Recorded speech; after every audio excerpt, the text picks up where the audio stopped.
we have Brian Buckner, who is a screenwriter for some of the most iconic Hollywood productions, interviewed by Fergus Hay, who is the managing director of social at Ogilvy in Asia.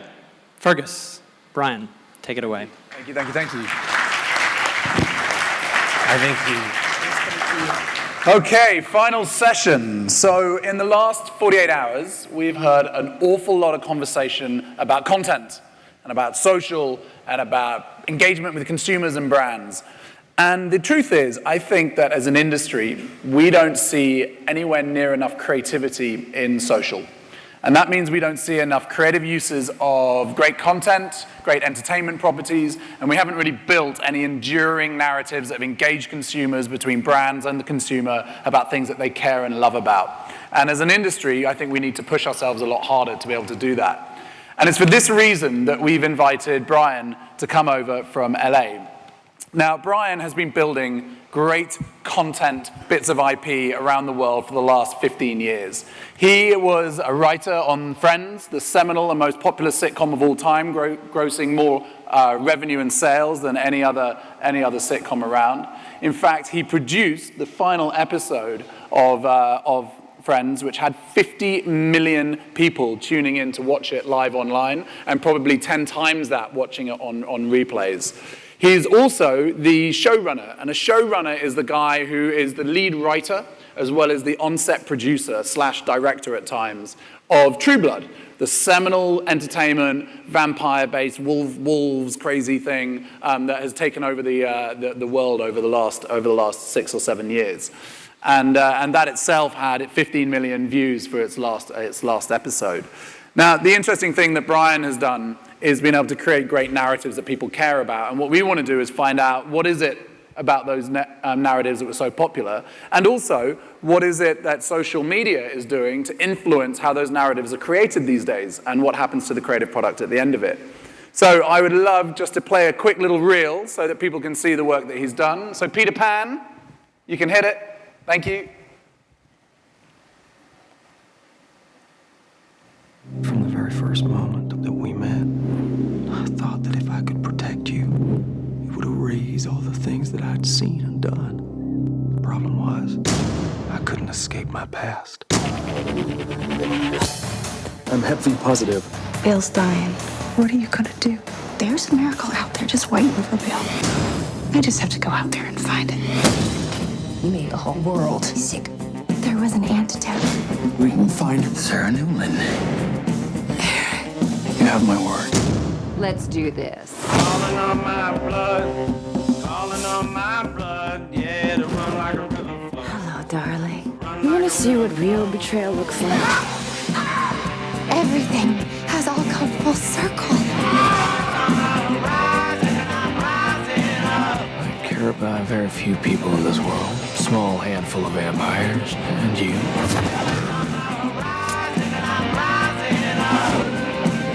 It is her light that pulls us in, just as she is pulled in by our darkness. I'm not gonna leave you. I'm gonna stay with you till the very end. I want to set her free.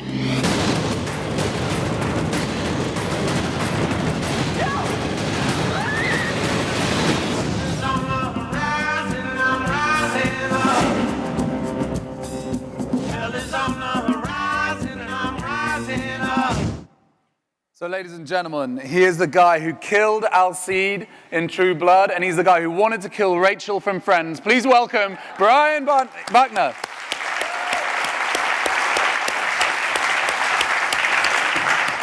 Take a seat. How we doing? Yeah, good. Am I live? I'm live. Okay. You're live, you're very live. Okay, so, vampires, wolves, incest, sex, young people having sex, old people having sex, young people having sex with old people wanting to have sex with young people, the young people not wanting to have sex with the old people because they were old, lifeblood, real blood, fake blood, true blood, wolves, fairies, sexy fairies, really sexy fairies, too sexy fairies.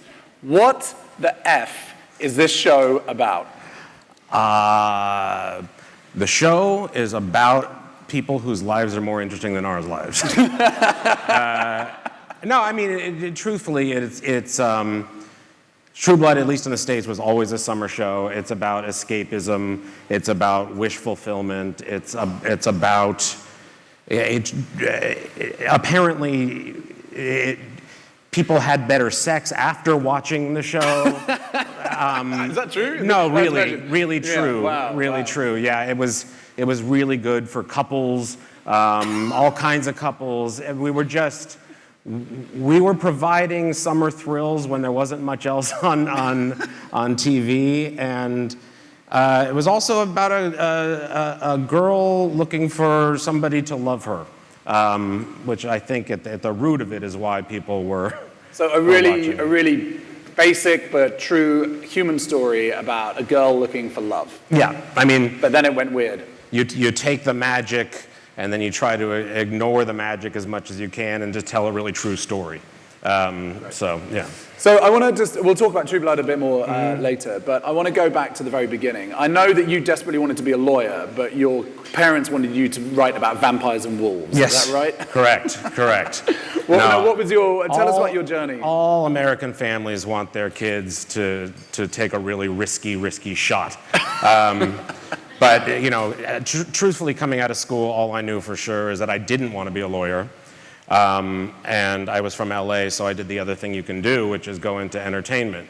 Of all of our legal clients that are here today, I would like to say we highly respect the lawyer profession, but it's all good. I just didn't want to be my dad exactly, so yeah. Right. Yeah. So tell me the journey. So did you study creative writing at college? How did it work? I studied comparative literature, like English and French lit, and the real trick was I knew I wanted to write, but I'd never written, with dialogue before, like use dialogue to move story along and stuff like that. So there was a period of apprenticeship. I was actually on Friends as what's called a writer's assistant, which is sort of it's a glorified job, but it's really the secretary in the room. I got to write an episode of that. Which episode? It was the one in which Phoebe met her brother for the very first time, and that episode got me like a real job on a show called Spin City, which I don't know if people know or not, but it was Michael J. Fox's middle comeback show, and then after Spin City, I went back to Los Angeles and worked on Friends again as a real writer through the end of the series there. So that was like a 4-year gap. So Friends, which started off as quite a kind of hokey, normal sitcom, but then just went stratospheric. Was it quite a different show when you came back after 4 years? I mean, it wasn't different. I mean, I think it always stayed pretty true to what it was, but the sort of phenomena that the show had become was huge. Like, it's like people who work for like a political administration and then go away for a while and then they come back, into the public sector. I think it was sort of like that. It was, wildly popular, and you felt like the world was waiting on bated breath every decision you make. I mean, you should have heard the discussion that went on about what Rachel's baby's name was going to be. What were the options? Oh, I left the room. Beelzebub, because what I knew for sure about that conversation was whatever that room decided the name was going to be, people were going to be naming their kids that forever. It really didn't matter. I mean, she could have been called Self-Hate, and people would have named their kids that. It was Emma, ultimately, but yeah. A very English name, by the way. Yeah. And what do you think the magic sauce was then about Friends? Because it's such a hit. I always talked about, I worked on a lot of sitcoms over the years, and most sitcoms were about the jokes. Friends was a soap opera. It worked because we were following the love lives and the longings of this group of 6 people who you wished were your friends, and you watched them Apart from Monica, grow. because no one liked Monica, so no one... Everybody loved Monica, especially when she was fat. I mean, yeah, but I think everybody was like, I want them in my living room. I think that was the feeling. Was the pitch for the show was this is about the time in your life when your friends are your family, and it ran its course because those times are in the 20s, and then in your 30s you start making families. Right. Traditionally, I'm not knocking anybody's lifestyle. So what didn't happen in the show that as a writer you wanted to happen? There was one story idea that I had that I kept trying to just push through, and that was that Chandler had never been properly kicked in the nuts. And the showrunner at the time, David, I think he'd never been properly kicked, so he didn't understand that there's a rite of passage that comes with that. What was his argument against it? I don't get it. Like, Right. I don't think this is universally true. And I just thought, like, the character of Chandler, who was, like, envious of everybody for, like, being in this club, you know, of people who have been properly kicked. And then Joey was going to jump out and try to get him, and Joey was going to keep trying to hurt himself, but it never happened, you know. And what about the scene in the show that you're really proud of that you got in? For me, that was Ross's trip to the tanning salon. That was really good fun. He just couldn't get it right, and he wound up like looking like that lady, you know, who gets a lot of hits on YouTube. No, there's a lady who's over-tanned and is sort of famous for being over-tanned in the States, but yeah. Okay, very good. Yeah. And was there anything that in Friends that you wish had happened? There was a story arc that maybe you really think would have helped it in the long term. Did it end in the way that you wanted it to end? I thought Friends ended perfectly. I thought the show, and I'm just not tooting my own horn because it you know, I was part of, but not the guy there. But I thought that them leaving that life and going off to be adults was the right ending for the show. I don't think anybody has any real regrets. Now, segueing into Social, I'm certain that were Friends ending in today, there would have been a lot of opinion, you know, about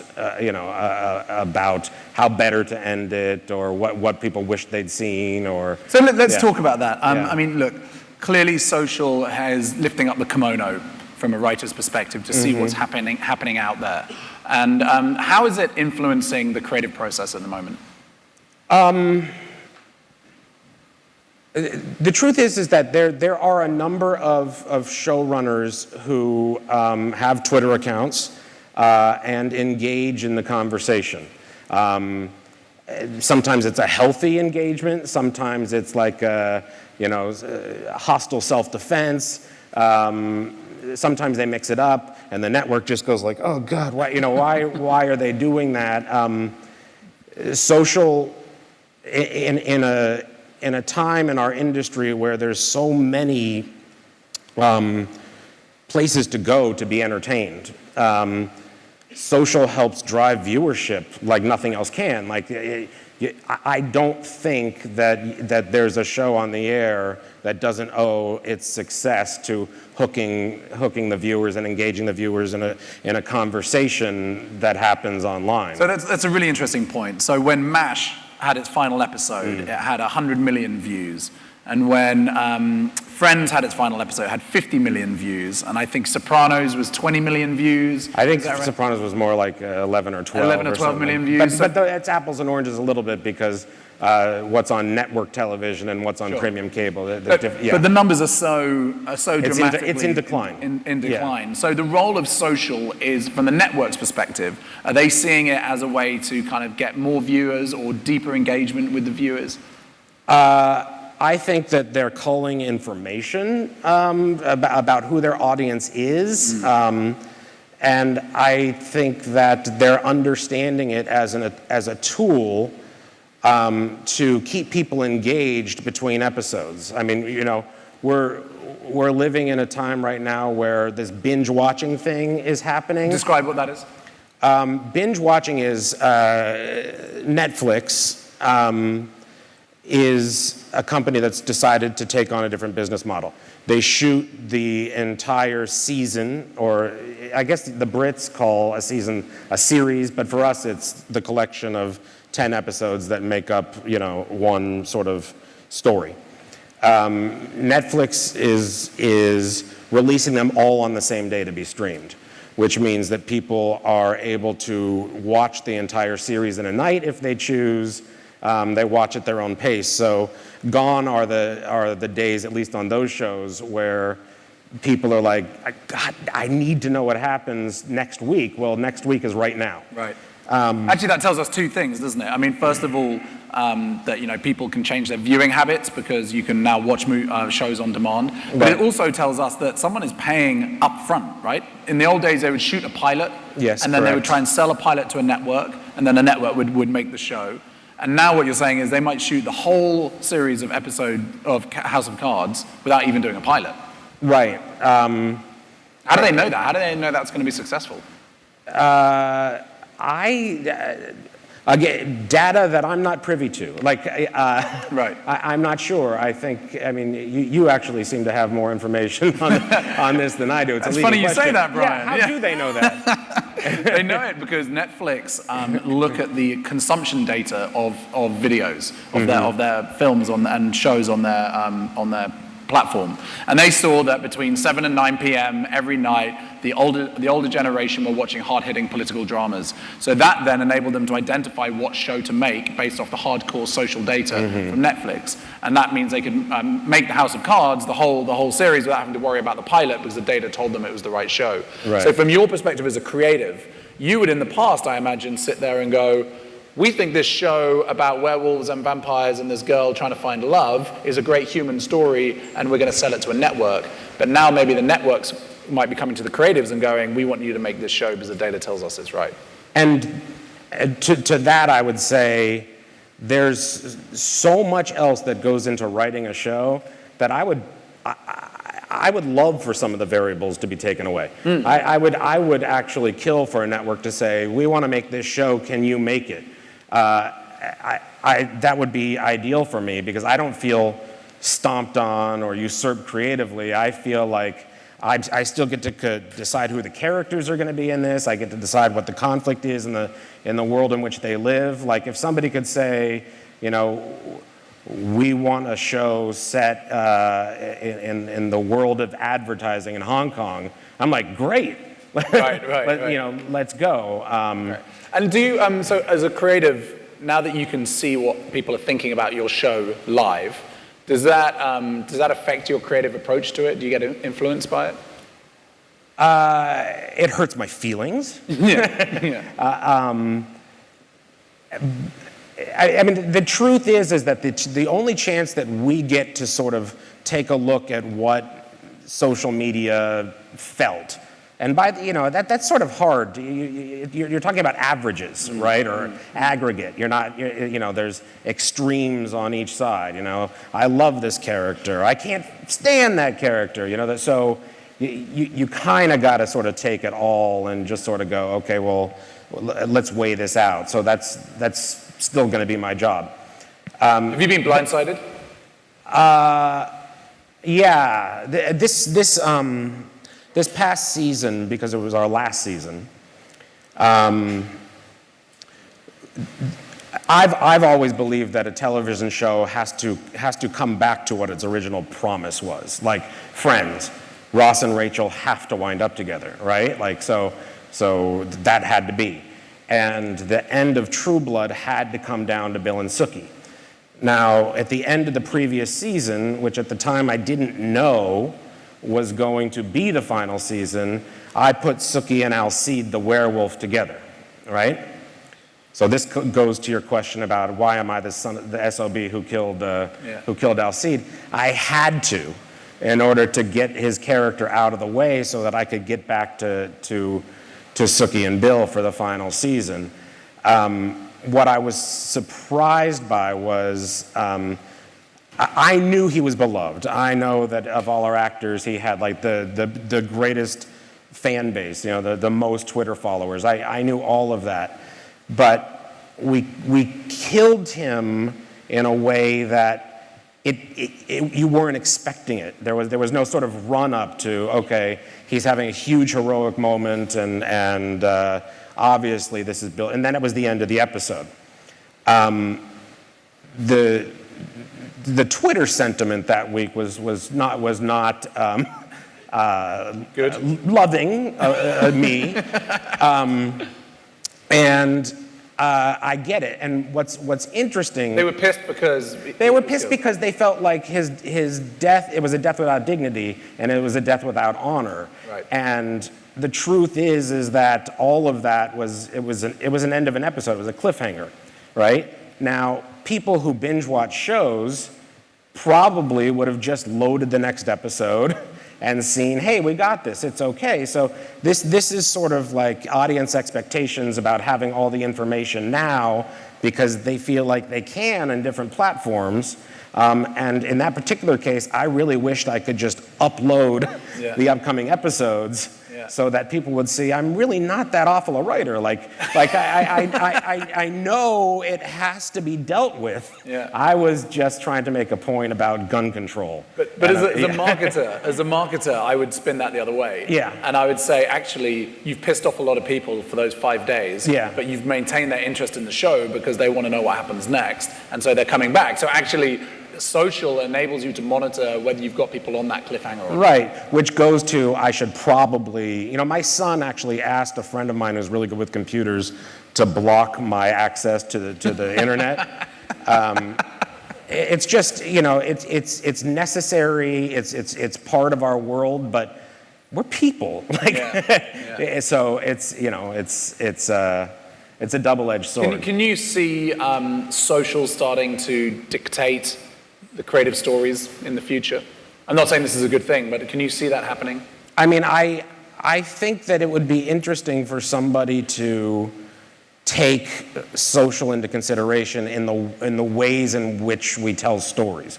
Not to the exclusion of, the mainstream sort of like, here's a show that we crafted and we want it watched this way, but I think that there's, a choose your own adventure version of storytelling that... So explain that, the root of that, those books in the 1960s. Yeah. I remember when I was a kid that you could shoot, if you go through this door, skip to page, 37, and then you skip to page 37, and so there was more than one way to read a book.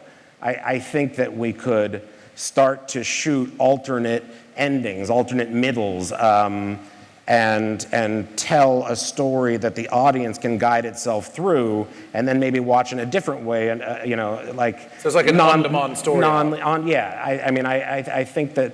I think people should start to get inventive in the way that we use the internet, because the truth is right now there's different delivery mechanisms, but I'm not seeing anybody tell a story differently because of the possibilities that the internet provides. So that's really interesting. So what you're saying is, because there's such live Twitter data as people react to your episodes as they happen, you could get to a stage where you've shot 2 different endings of an episode, and based on what the Twitter data is saying in terms of save him, kill him, save him, right, you could allow them to choose which ending to happen. Yeah. That's actually an unbelievably socially enabled part of storytelling. Not only socially enabled, but I think really sort of exciting for storytellers who are used to doing something one way, but now you can, during an interview, after True Blood wrapped up, I said, you kind of got to make a choice. You have to make a choice.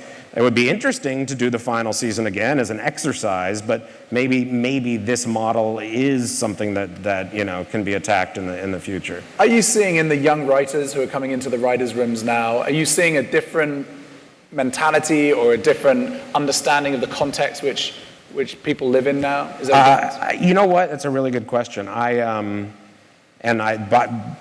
In answering it, I'll be dating myself, but I have had a 20-year career, so it is what it is.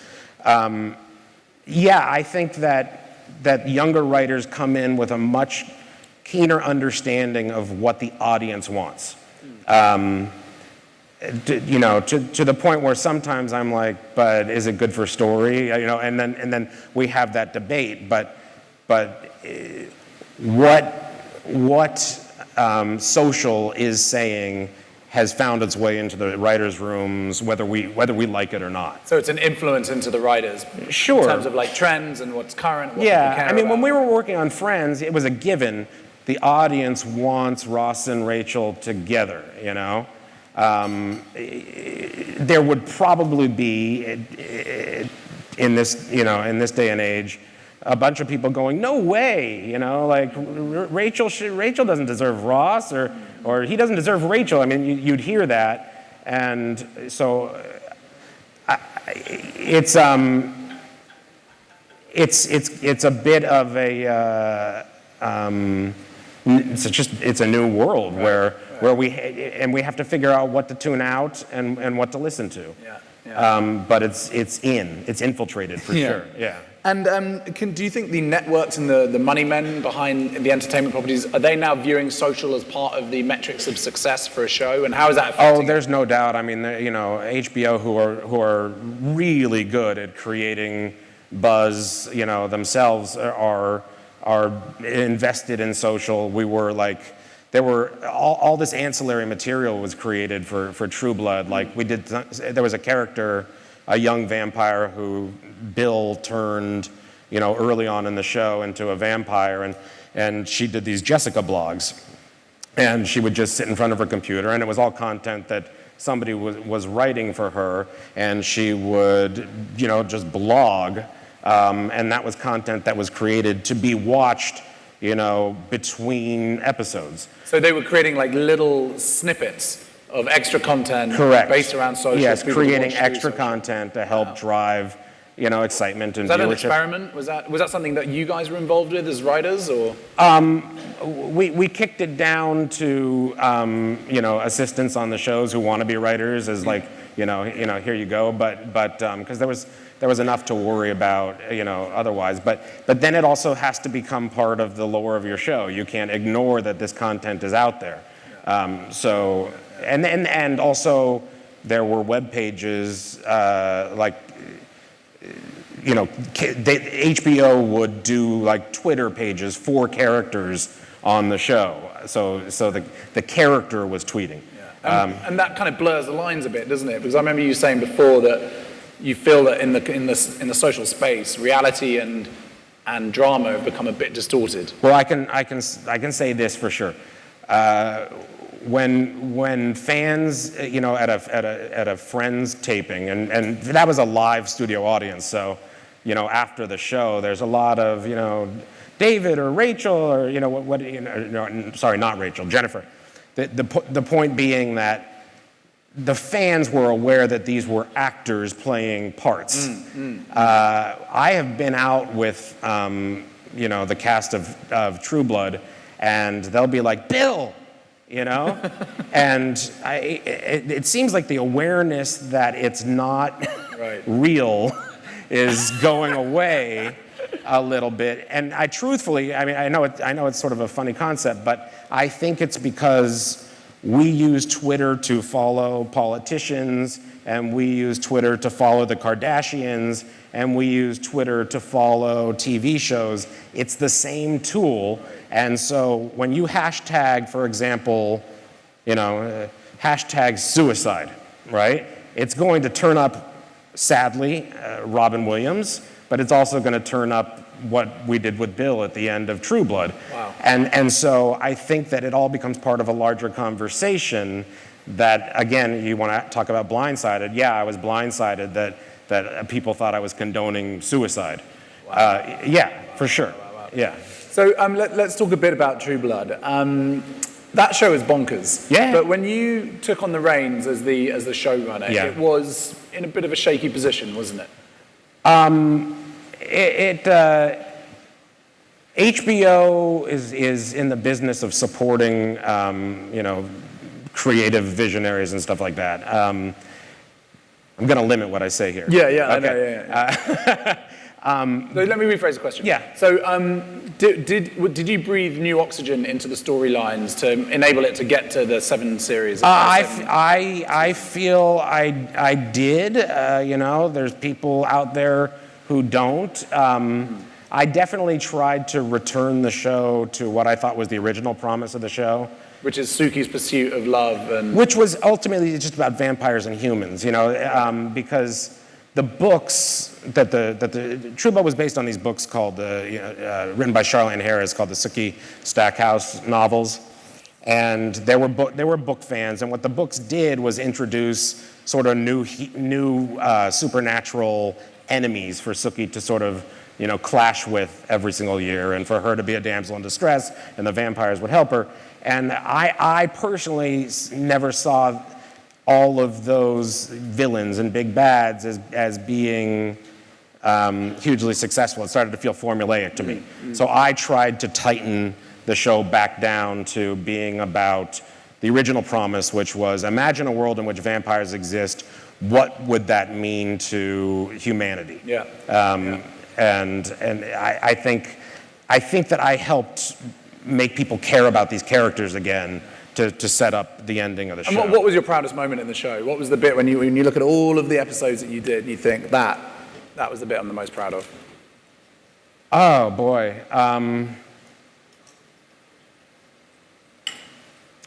I would have to say it was, I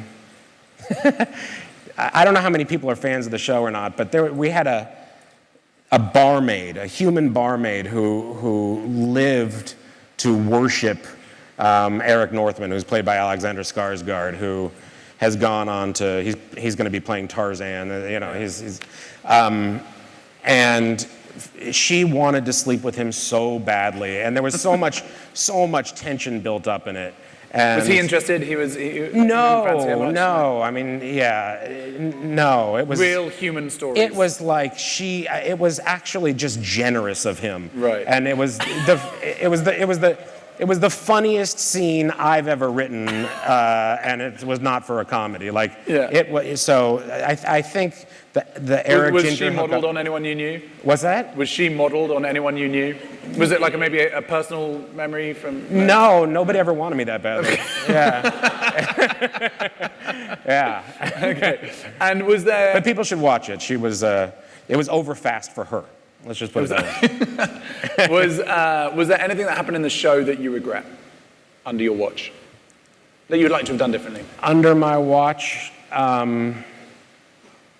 probably, but I would sit here stammering for a while to come up with an answer. Yeah. I mean, I think... Or something that you wanted to happen differently in the show? Was there a character arc or a resolution somewhere that you thought could have been different? Well, I'll tell you, I don't know that I think it could have been different, but I'm risking spoiler here, but my original pitch for the final season was that Sookie gives up her power because it's an impossibility for Sookie to have a normal relationship and have children so long as she can hear people's thoughts, and I was going to go for a really sort of like postmodern, go against what the audience's expectation was, because traditionally, in Buffy the Vampire Slayer, Buffy has to accept what she is. Like, yeah. Sookie, who is other, has to accept her difference, and so there was a bit of a back and forth between me and the network about that.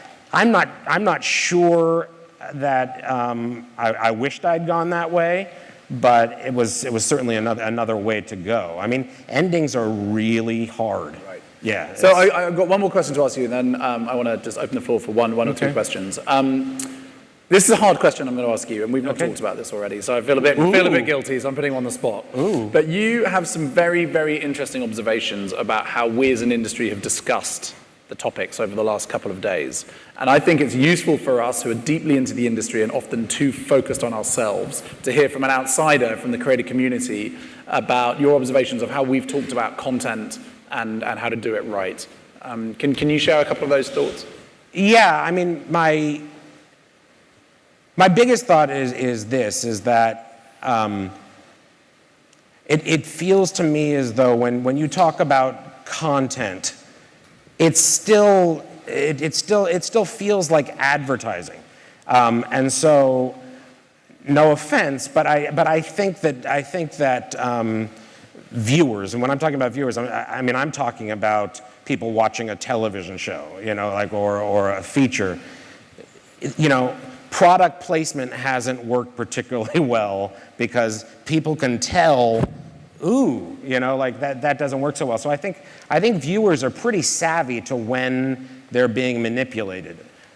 So to me, my takeaway from being here this whole time is there's no doubt that we're going to be working together in the future you know. As in the entertainment industry and the marketing industry. I think so for sure. But in what way does the client, the advertiser, participate directly, or you know, the return on investment may be slower than you know, like, or amorphous. Like you don't really know what you're getting. Whereas I think, you know, and I have ventured into this a little bit, you know, and I'll be brief here.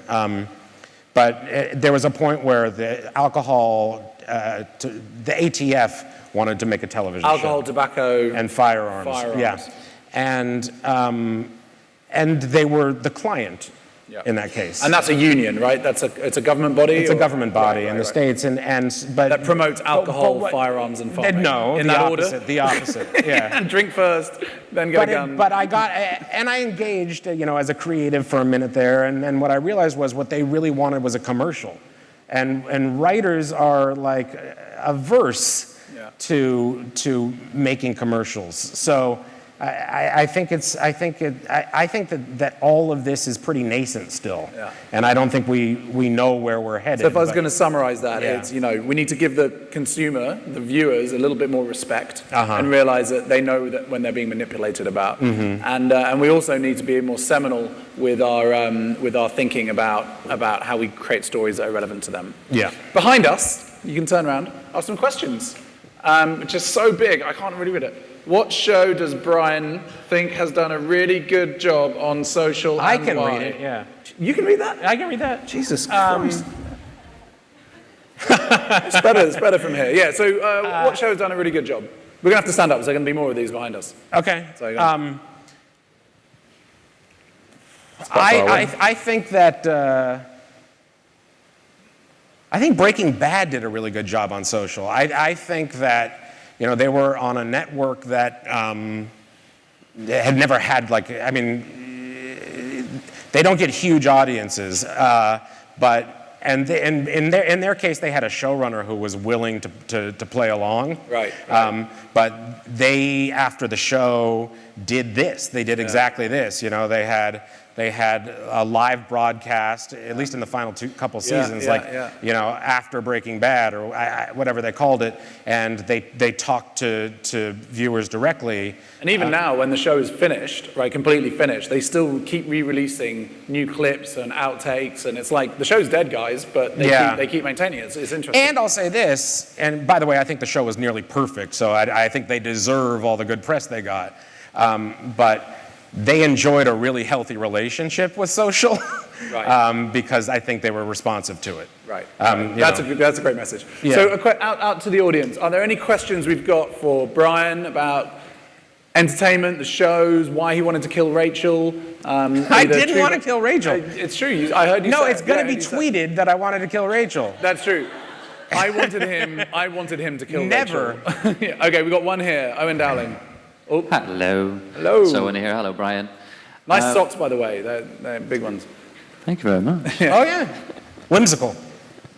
So, I once read about Aaron Sorkin, that he was quite strict with the actors when it came to performing the script word for word, because it had a certain kind of musicality.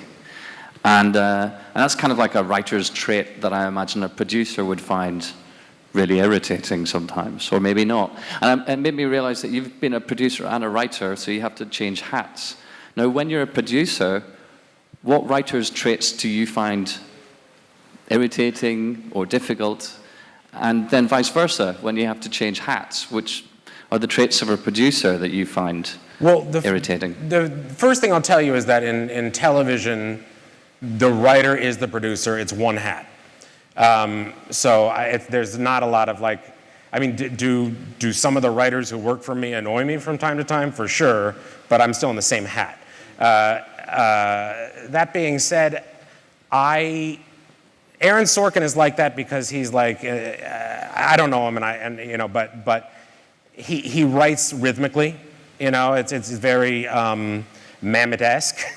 And he's heard it a certain way coming out of his mouth. And I've heard enough actors complain about writers being that way that I never want to be that writer. So if it feels more comfortable in their mouth one way, then I'm totally cool with it, because the audience is going to get a much truer performance because the actor believes in it. So I definitely don't ascribe to the... So Owen's question as well is quite an interesting one, because as a showrunner, you have to be both driving the creative agenda, but also the network agenda, right? And that's, you know what the guardrails are and what's allowed and what's not allowed. And you're responsible and accountable for what's being said. So was that a dynamic tension? Do you feel yourself being pulled in two different directions?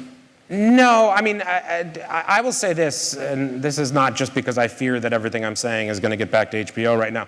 They were incredibly trusting, and at a time where Alan Ball left his own show, and they were like, who's this kid? Or I like to think of myself as a kid. I'm probably not, but the point being is that I didn't get a lot of press back on that. On set, we would adjust on the fly quite a bit. Not the story we were telling, but just sort of the words. And I had a lot of respect, 7 years into a show, for the actor's instincts too. So I didn't clash with them that way. It was not, We had someone over here who had his hand up. Yes, brilliant, excellent, congratulations. Hi, yes, I have a question. So, in China particularly, I've seen a lot of brands that they're actually paying to shoot like full set of seasons, like, branded kind of TV shows. Is it something also like very popular in the US, like brands are actually talking to producers like you and just book like a full season of shows? And is it efficient on the social media perspective? I've heard there's a number of shows that, here's how it works, and I'll try to be really brief about this. But shows get more expensive as the years go on. Salaries rise, actors hold out on contracts. It starts to become incredibly expensive to produce. And then networks will take on partnerships to sort of co-finance things. Like, my understanding is, 24, where they drove around in cars a lot. There was a lot of branding happening in there. Cisco on the phones. Yeah, a lot of that. And I've worked on shows before where I was asked to basically build a commercial for a skincare product called Regenerist into the show, which was sort of like a comic challenge. It didn't bother me that much, but it certainly happens. And then you sort of negotiate. Okay, are we really going to write directly to it, or are we just going to see it, or how long do we have to hold on the Toyota Camry logo? But all of that stuff it gets passed down to the writers from the suits. I would say to your point, it has been not cracked at all in the States. I've been in the States for the last 5 years, and effectively, lots of people, it's like high school sex, right? Everyone's talking about it, but no one's actually doing it. And basically, you laughed at my joke, yes. But basically, what happens is there's a fundamental issue between the three parties involved. Clients ultimately need to show the effectiveness of their marketing based on the volume of sales of their product they're making. Fundamentally, that's the end of the pipe, right? Agencies are set up to come up with ideas and bill based on time, right? You buy amount of time off an agency, will come up off an idea.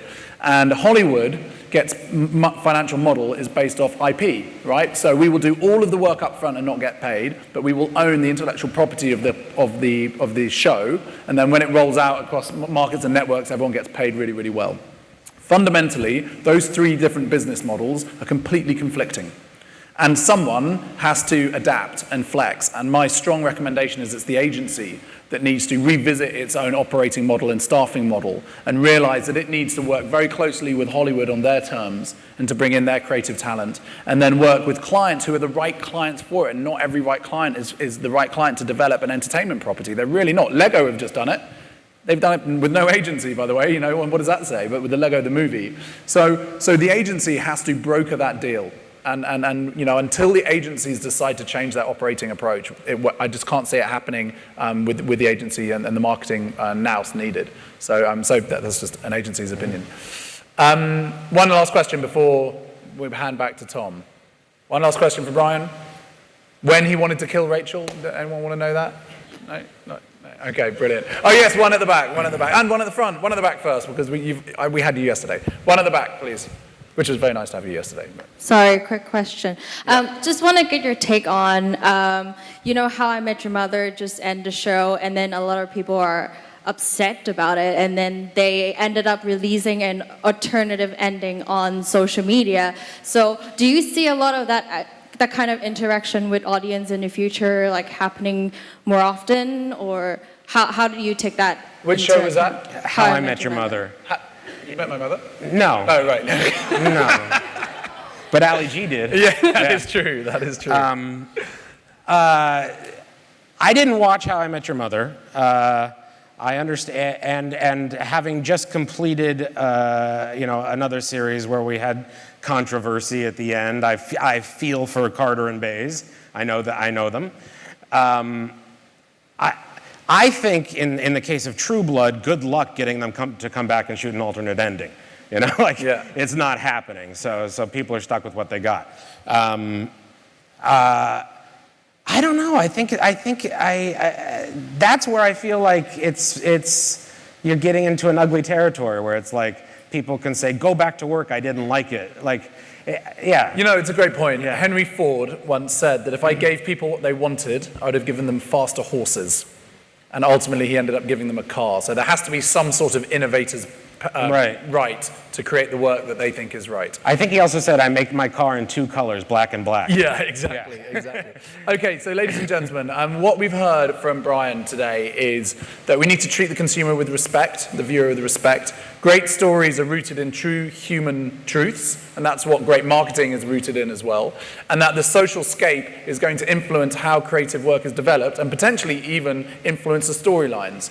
And actually what brands like Breaking Bad have done really, really well is to engage the consumers around the narrative, not necessarily force other brands into the show itself. So I think those are really, really great lessons. Brian, thank you so much for coming over. Thank you. We're honored to have you. Brian Buckner.